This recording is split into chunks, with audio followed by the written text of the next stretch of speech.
Each moment presents a choice. Shame is waiting for you to be flawless. That won't happen. Know that you have a choice to not step into the actions that shame wants you to.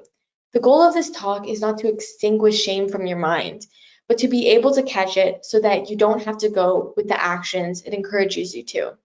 It's impossible to just completely eradicate shame from your life and from your mind, but there are ways that we can handle it that don't require us to listen to this voice all the time.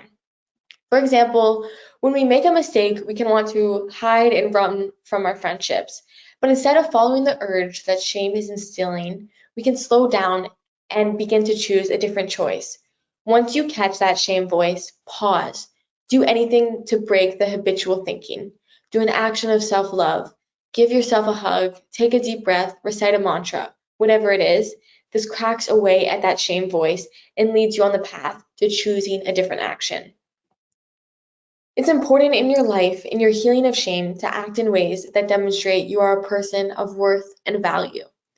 Even if you can't look in the mirror and believe the affirmation, I am good enough, you can still do actions of self-love to send yourself on the journey to believing it.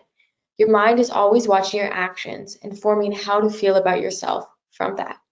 When you produce actions that demonstrate you believe you have worth, such as speaking up for yourself, taking time for yourself, upholding boundaries, etc., this sends a message back to ourselves that counteracts the shame. A powerful way to address shame is to reconnect with the younger us. The younger us is living within. It's our job to nurture it and give it love. When you open the doorway to reconnect with the little you can start to see that not only are you shaming yourself, but also this little child. When shame is overpowering, if you slow down and remind yourself of the existence of the younger you, it can help you move through this shame with compassion for yourself. Each hemisphere of the brain controls an opposite side of the body. The left controls the verbal and analytical processing. It's the logical side of the brain. The right brain governs emotional expression and intuition.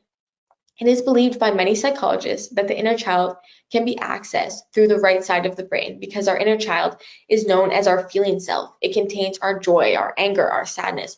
Often when conflict happens in our life, it hurts us because not only is it hurting us, but it's hurting a past wound or past feelings that our inner child holds within.